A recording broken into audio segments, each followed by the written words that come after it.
Bienvenue sur la chaîne YouTube de l'église La Bonne Nouvelle. Nous allons écouter le message que Dieu a mis sur le cœur de Pasteur. Soyez bénis et bonne écoute. C'est si bon d'être avec vous ici aujourd'hui. Nous ne venons pas ici juste pour accomplir un rituel. Nous venons ici pour nous rapprocher de notre Dieu qui nous aime. Il ne s'agit pas de simples bâtiments parmi d'autres. C'est la maison de notre Père céleste. Il nous accueille les bras ouverts. Et il guérit nos cœurs blessés. Juste avant le message, prions. Seigneur, nous nous réjouissons de ta présence aujourd'hui. Nous savons que tu es ici parmi nous. En effet, tu désires que nous nous rapprochions de toi chaque jour. Tu as l'espoir et la guérison dont nos cœurs ont besoin. Nous te remercions parce que tu te révèles à travers ta parole. Nous préparons nos cœurs afin d'entendre et de recevoir les bonnes choses que tu as pour nous. Sois glorifié dans ton Église, au nom de Jésus. Amen. Amen. J'ai entendu parler de jeunes avocats qui connaissaient le succès. Un jour, il s'est remémoré sa vie. Il a déclaré ceci: le plus beau cadeau que j'ai eu, je l'ai reçu un jour de Noël. Mon père m'a donné une petite boîte. À l'intérieur se trouvait une note disant: mon fils, cette année, je vais te donner 365 heures.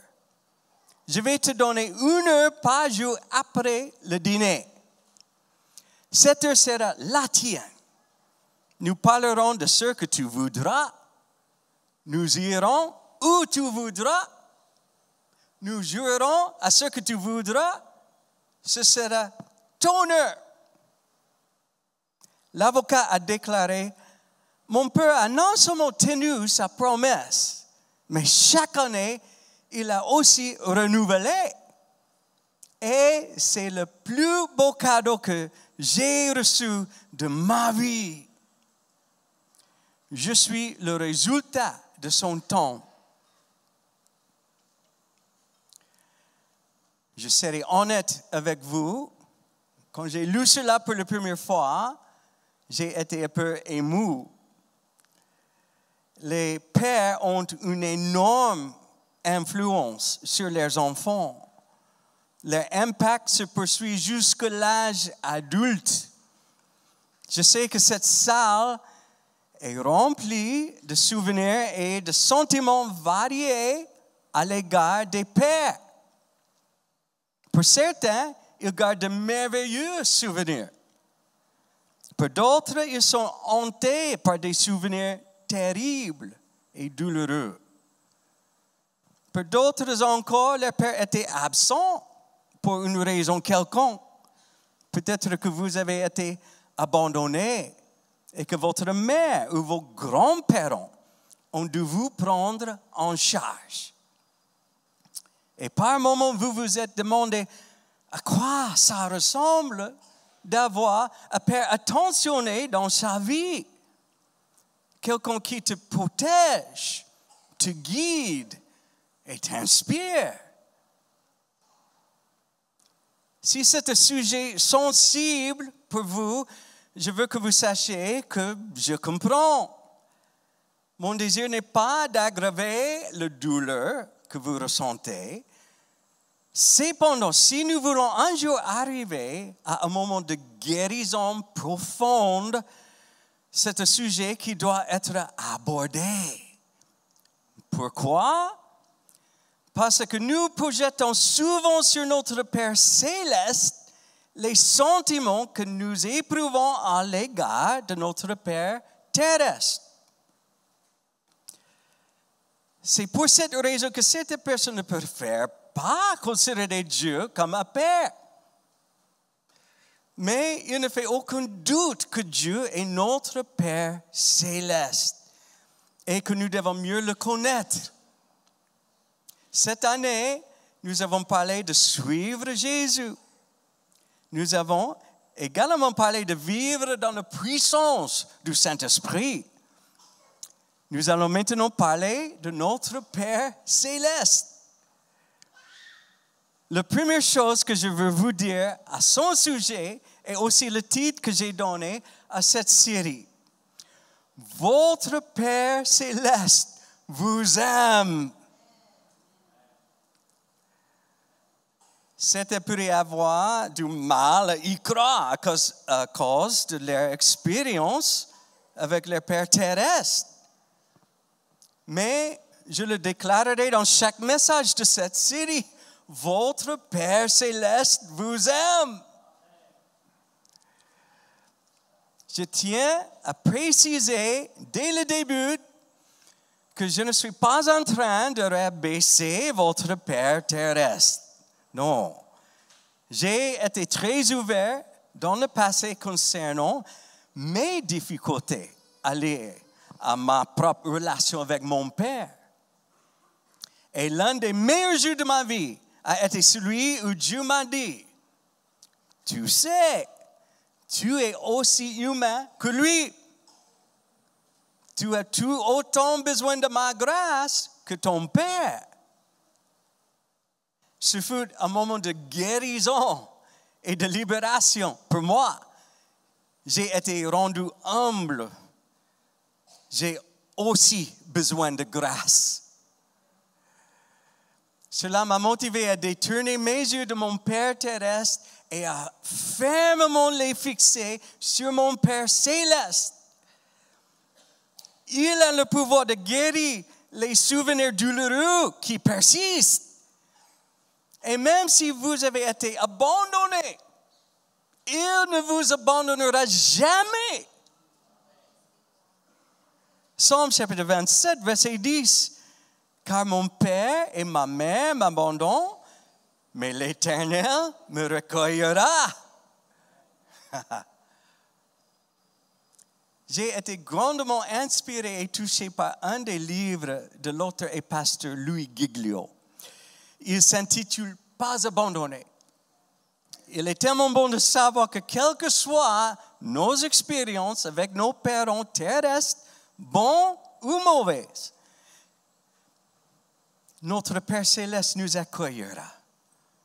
En fait, il ne nous abandonnera jamais. Donc, quand vous pensez à Dieu en tant que Père, quelle pensée vous vient à l'esprit? Quels sentiments surgissent dans votre cœur? Le théologien et pasteur A.W. Tozer a écrit un livre intitulé « La connaissance du Saint ». Dedans, il a écrit ceci.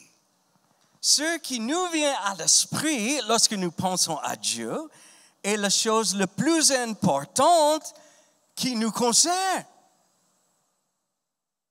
Comment est-ce qu'il peut faire une déclaration aussi exhaustive sur vous et moi? Est-ce qu'il sait quoi que ce soit de nos vies? Tozer n'avait pas besoin de personnellement nous connaître parce qu'il savait ce que Dieu dit de nous. Dans Colossiens chapitre 1, verset 16. Car en lui ont été créées toutes les choses qui sont dans les cieux et sur la terre, les visibles et les invisibles, trône, dignité, domination, autorité. Tout a été créé par lui et pour lui. Remarquez le double accent mis dans ce verset. Premièrement, vous avez été créés par Dieu. Il est votre source d'origine. Vous n'êtes pas arrivé par hasard ou par un accident cosmique. Et puisque Dieu vous a créé, vous êtes incroyablement important. Vous avez de la valeur et êtes précieux. Deuxièmement, vous avez été créés pour Dieu. C'est votre objectif central sur terre et dans l'éternité. Quand Dieu vous a créé, il ne vous a pas simplement posé sur terre et dit au revoir. Il ne vous a pas abandonné. La raison pour laquelle il vous a créé était pour que vous puissiez vous connecter à lui au travers d'une relation vitale. Puisque nous avons été créés par Dieu et pour Dieu, notre cœur cherche Dieu. Notre âme veut lui répondre. Comme une tête chercheuse, il y a quelque chose en chacun de nous qui nous attire vers Dieu. Pourtant, nombreux sont ceux qui s'opposent à cette attirance. Ils essaient de l'ignorer. Ils repoussent l'idée de Dieu loin de leur vision du monde et ils essaient de prétendre que Dieu n'existe pas. Mais Dieu ne peut pas être ignoré. Au bout du compte, non.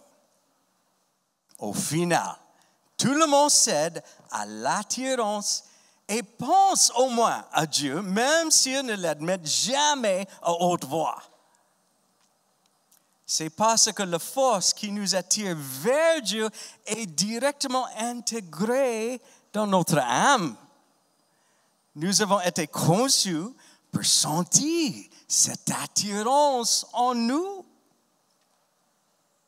Actes chapitre 17, versets 25 à 28. Il n'a pas besoin non plus d'être servi par des mains humaines, comme s'il lui manquait quelque chose.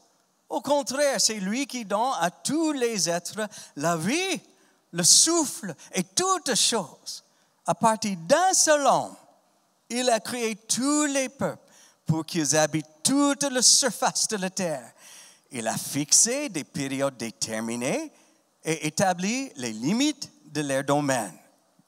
Par tout cela, Dieu a invité les hommes à le chercher et à le trouver. Peut-être comme un tâton, lui qui n'est pas loin de chacun de nous. En effet, c'est en lui que nous avons la vie, le mouvement et l'être. Comme l'ont aussi affirmé certains de vos poètes, car nous sommes ses enfants. Ce passage répète la même idée selon laquelle nous sommes créés par Dieu et pour Dieu. C'est pour cette raison que nous sommes constamment attirés vers lui. La nuance de la langue d'origine dit que nous le cherchons comme un tâton, comme si nous étions dans une pièce sombre, essayant d'avancer. Nous savons qu'il existe quelque chose de plus grand que nous, de plus fort, de plus grand et de plus important. Il ne s'agit pas ici du fait de décrire Dieu comme un être méchant qui fait trébucher à travers la nuit alors que nous le cherchons. Non. L'image montre plutôt ce que le péché nous a fait.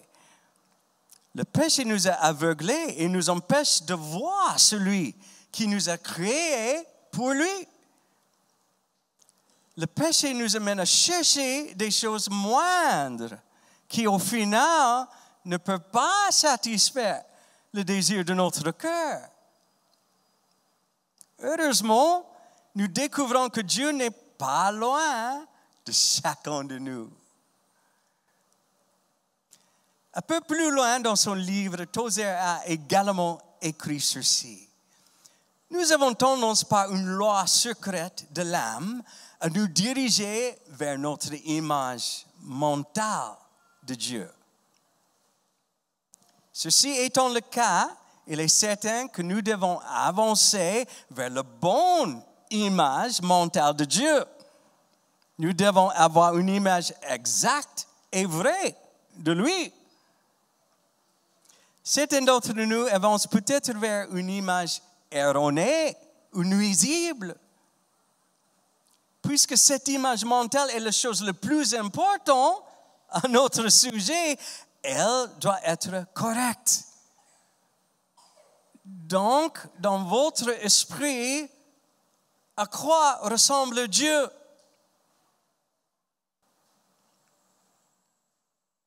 Votre conception de Dieu peut venir de nombreux endroits. Peut-être qu'à très jeune âge, vos parents vous ont dit à quoi ressemblait Dieu. Vous avez intégré beaucoup de leurs idées. Certaines étaient utiles, mais d'autres étaient nuisibles. Évidemment, si vous avez grandi dans une église, cela a joué un grand rôle dans la formation de votre image de Dieu. Ou peut-être qu'un professeur a façonné votre image de Dieu. Vous étiez assis dans une classe où un professeur titulaire de plusieurs diplômes a insisté sur le fait que Dieu est un mythe.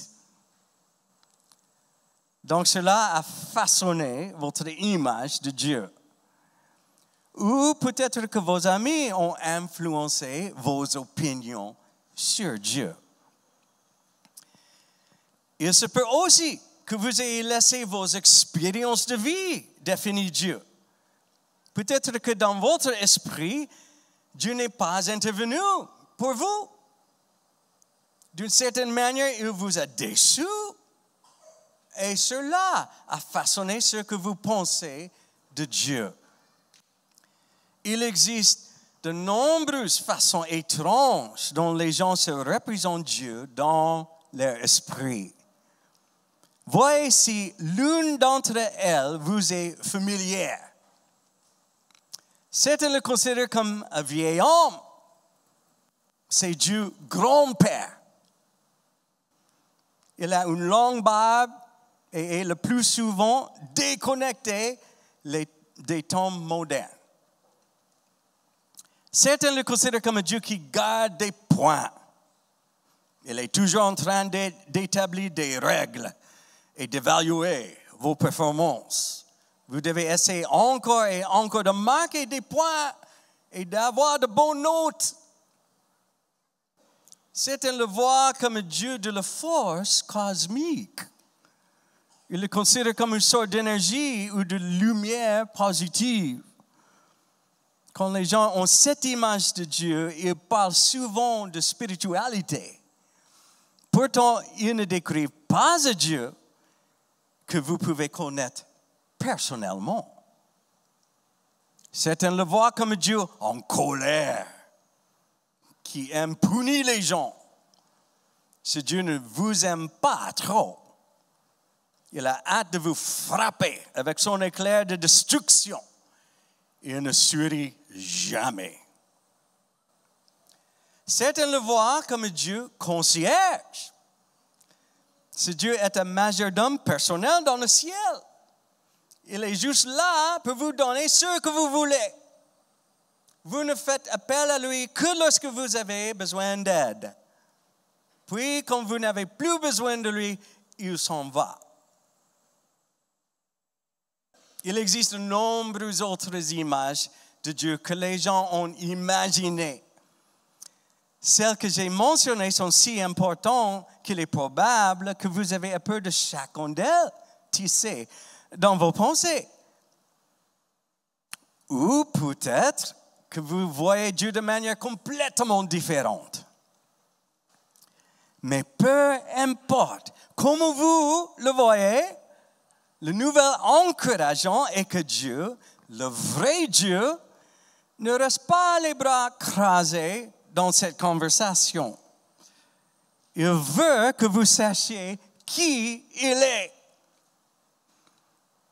Il ne reste pas les bras croisés en disant bonne chance pour découvrir qui je suis vraiment. Non, c'est tout le contraire.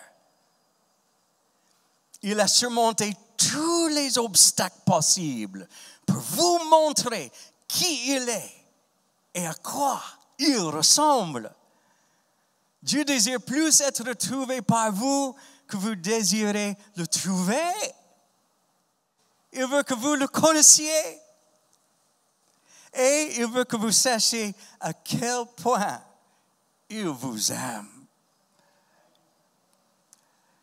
C'est pourquoi Dieu est constamment en train de se révéler. Il se révèle à nous à travers sa parole, à travers la création et à travers le Saint-Esprit à l'œuvre dans nos vies. Il se révèle à travers l'influence des personnes pieuses qui nous entourent. Dieu nous montre constamment qui il est. Il sait que les enjeux sont élevés. Parce que si nous ne savons pas qui il est vraiment, alors nous pourrions passer toute notre vie avec une fausse idée de Dieu à l'esprit. Nous pourrions en réalité passer nos journées sur terre à essayer de répondre à une image imparfaite de Dieu. Cela peut causer de nombreux problèmes. Avec une vision erronée de Dieu à l'esprit, nous pouvons passer notre vie à fuir le vrai Dieu. Nous pourrions essayer de nous cacher de Dieu. Ou bien, nous pourrions être en colère contre Dieu ou déçus par lui. Nous pourrions nous sentir rejetés par Dieu. Beaucoup se sont partagés envers Dieu. Beaucoup d'autres ont l'impression qu'ils ne feront jamais assez pour plaire à Dieu. Ce n'est pas à cela que ressemble la vie abondante que Jésus nous offre. Et c'est pourquoi nous vivons dans un univers où il est impossible de le rater. Une chose qui est merveilleuse pour moi est la beauté du cœur de Dieu, reflétée dans la beauté de sa création. Tout au long de ma vie, j'ai souvent vécu dans les grandes villes. Je pense que c'est pour cela que j'ai encore plus apprécié la beauté des montagnes, des arbres, des cascades et des lagons. La nuit, quand on est dans une ville où il y a beaucoup de lumière, c'est difficile de voir les étoiles. Mais je n'oublierai jamais une nuit où j'ai campé dans les montagnes de Yosemite. Mes amis et moi avions apporté des tentes et nous sommes allés vers un point de repère connu sous le nom de Half Dome. La première nuit, j'ai regardé les étoiles. Wow! Sans aucune autre lumière aux alentours, je pouvais voir beaucoup d'étoiles. C'était majestueux. J'ai eu le même sentiment en arrivant à Tahiti. Chaque soir, avant de me coucher, je prenais quelques minutes pour lever les yeux et profiter de la beauté des étoiles. Je voyais souvent des étoiles filantes. Je vous encourage tous à ne pas oublier de profiter de toute la beauté qui nous entoure. Nous ne devons jamais le prendre pour acquis. Et parfois, pendant la journée, je vais à la plage. Le soleil scintille sur l'eau. Pour moi, cela ressemble à plusieurs diamants scintillant au soleil. Je ne possède aucun diamant. Je ne suis pas riche. Mais Dieu m'a donné tout cela pour que j'en profite. Plus que la lumière, je vois son cœur se refléter dans cette belle vue. Sa gloire est manifestée aux yeux de tous. Certains ici diront peut-être, ça semble bien, pasteur, mais j'ai une amie qui ne croit même pas en Jésus. Elle va peut-être dire quelque chose de similaire. Elle se promène dans la nature et se sent connectée à l'univers divin. Pourtant, sa vision de Dieu ne ressemble pas à la tienne. Je comprends. Certaines personnes et même certaines églises sont passées de l'adoration du Créateur à l'adoration de la création. C'est clairement une erreur. C'est de l'idolâtrie. Donc, comment est-ce que nous pouvons trouver une image exacte de Dieu? Comment savoir quelle image est juste et bonne? En commençant par réaliser que Dieu se révèle constamment à nous. Qu'est-ce que Dieu dit à ce sujet dans sa parole? Dieu parle à ce sujet même. Il commence à définir pour nous l'image qu'il veut mettre dans notre esprit. Dieu veut s'assurer que nous sachions qui il est. Romains, chapitre 1, versets 19 et 20. En effet, ce qu'on peut connaître de Dieu est clair pour eux. Dieu lui-même le leur ayant fait connaître. Car depuis la création du monde, les perfections invisibles de Dieu, sa puissance éternelle et sa divinité se voient dans ses œuvres quand on y réfléchit. Ils n'ont donc aucune excuse. Selon ce passage, n'importe qui, peu importe où il est sur la planète Terre, peut lever les yeux et regarder autour de lui. Il peut considérer l'univers. Il peut admirer les montagnes et les cascades. Il peut prendre en photo des animaux et des couchers de soleil. Il voit les étoiles et visite les volcans. Il peut simplement considérer les complexités du cerveau humain seul et conclure qu'il doit y avoir une force divine derrière tout cela. La nature nous montre qu'il y a un Dieu. C'est un Dieu créatif, beau et intelligent. Et nous pouvons en voir les preuves tout autour de nous. Comme il est dit dans Romains, les perfections invisibles de Dieu, sa puissance éternelle et sa divinité se voient dans ses œuvres quand on y réfléchit.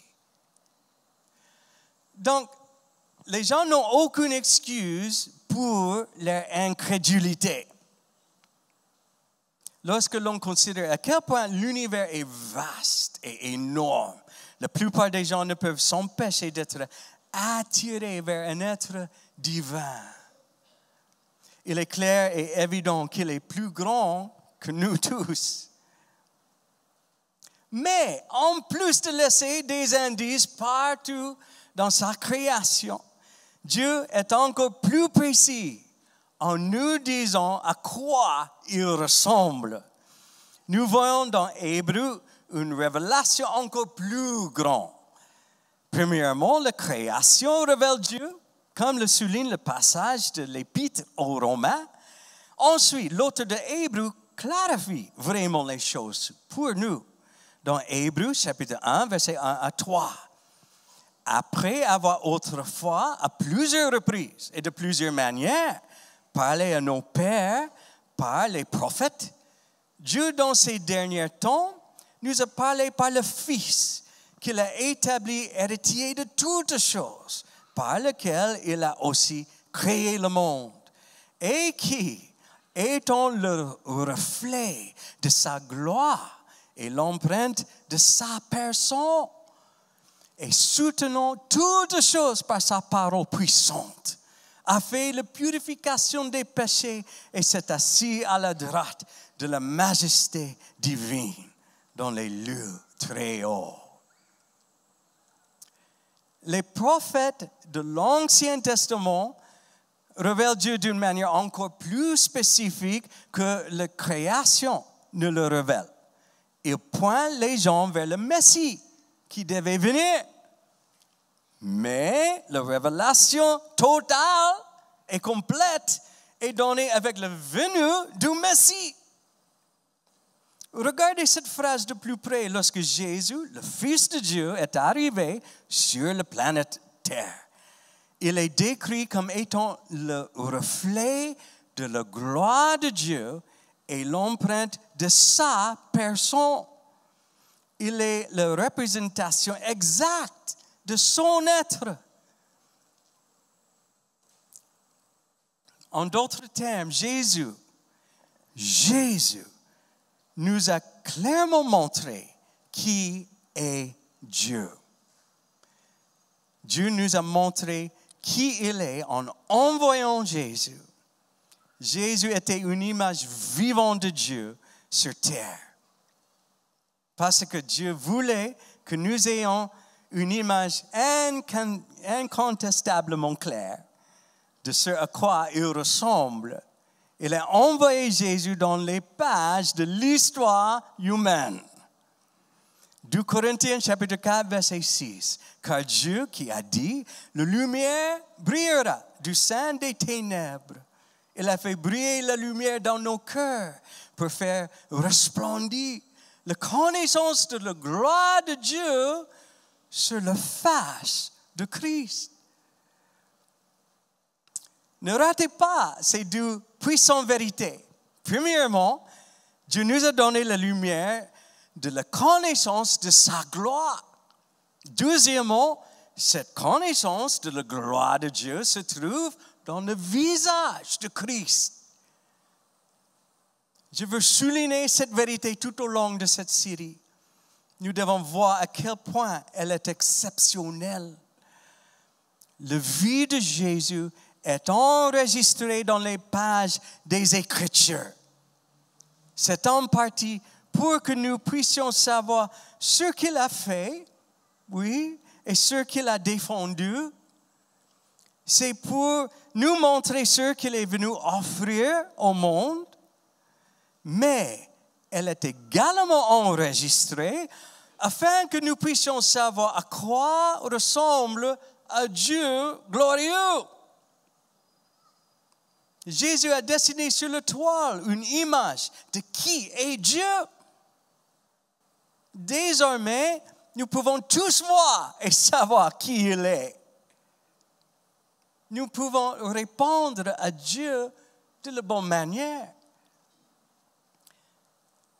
Maintenant, lorsque l'Écriture dit que Jésus est le reflet de la gloire de Dieu et l'empreinte de sa personne, cela ne veut pas dire que Dieu est un juif barbu avec un agneau dans les bras. Cela signifie que si nous regardons le cœur de Christ, la pensée de Christ, les attitudes de Christ, nous verrons en Jésus une image de ce à quoi ressemble Dieu. Nous voyons Dieu être reflété dans la manière dont Jésus a traité les gens. Nous voyons Dieu dans les choses que Jésus a dites, dans la façon dont il a vécu, dans la façon dont il a valorisé le monde et tout ce qu'il contient.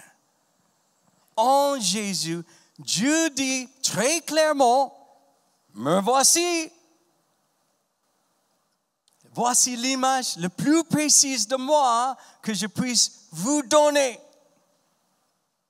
Colossiens chapitre 1, verset 15. Ce Fils, il est l'image de Dieu que nous le voyons.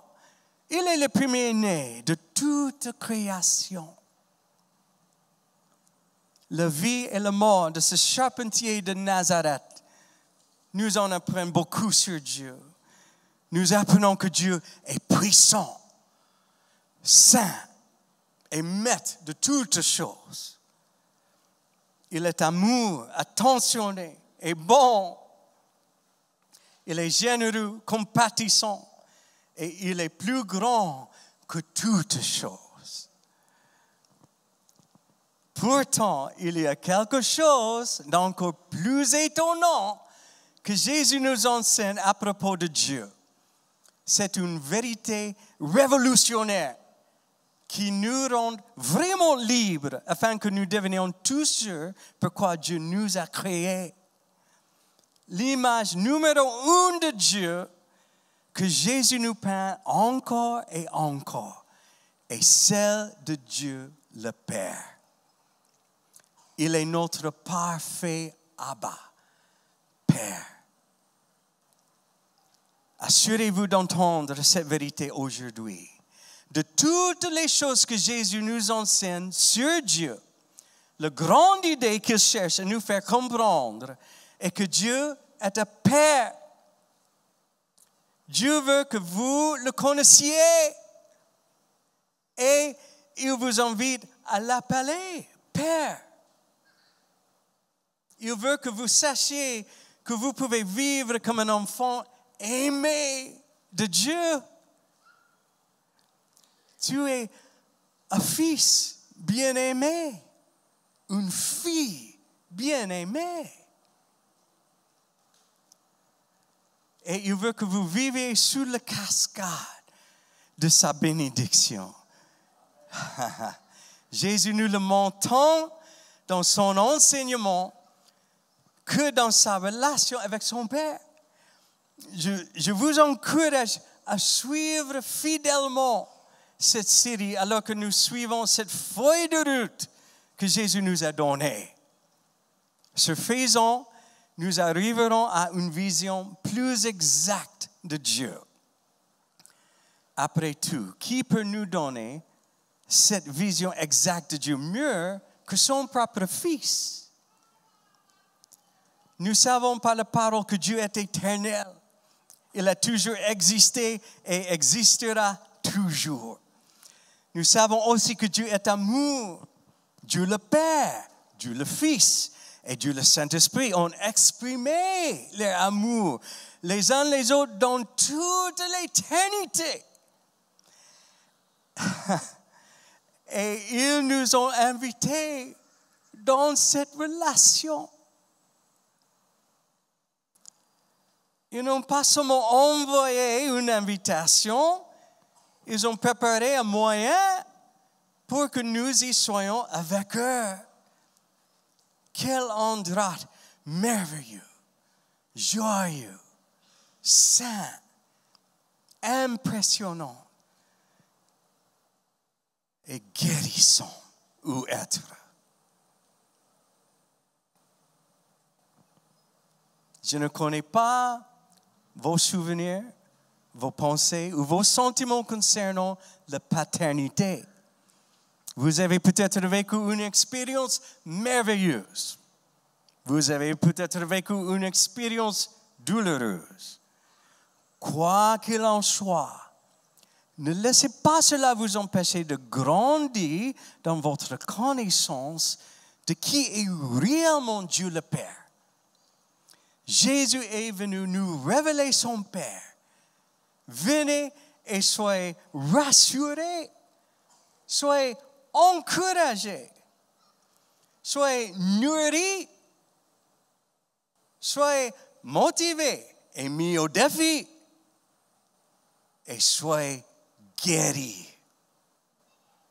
Mais le point principal que je veux vous faire comprendre aujourd'hui est le suivant. Votre Père céleste vous aime.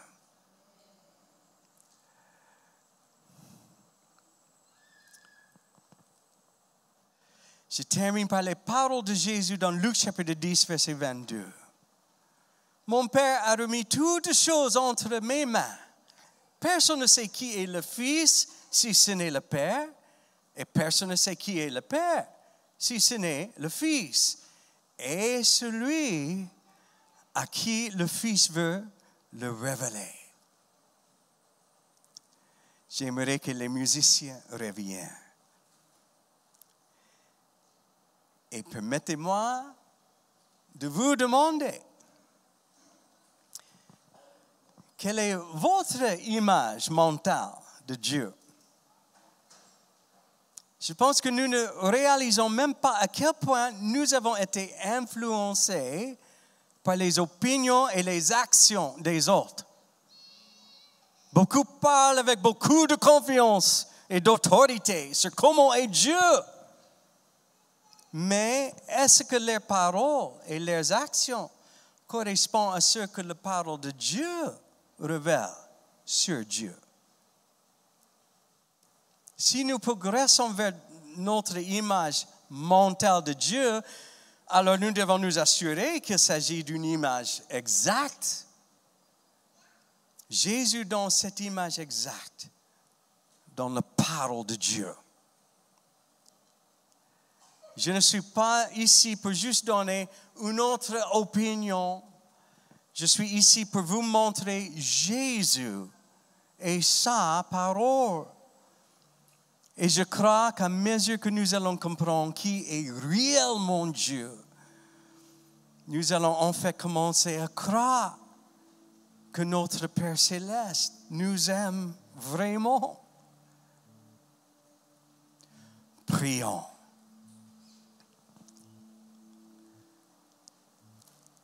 Notre Père Céleste, nous te louons. Nous sommes très reconnaissants que tu désires que nous te connaissions. Nous te voyons refléter dans ta belle création. Mais surtout, nous te voyons à travers la vie de ton Fils. Aide-nous à mieux te connaître. Comme c'est merveilleux que tu ne sois pas loin de chacun de nous. En fait, tu nous invites à expérimenter ce grand amour qui s'exprime toujours entre le Père, le Fils et le Saint-Esprit. Alors que tes enfants s'approchent de toi, rassure-les, nourris-les, guéris-les et aide-les à réaliser à quel point tu les aimes. Sois glorifié dans ton Église au nom de Jésus. Amen. Merci d'avoir suivi le message. Nous vous invitons à nous rejoindre en présentiel. Pour plus d'informations, je vous invite à cliquer sur le lien mis en descriptif de cette vidéo. N'hésitez pas à mettre un like et à vous abonner. À bientôt à l'Église La Bonne Nouvelle.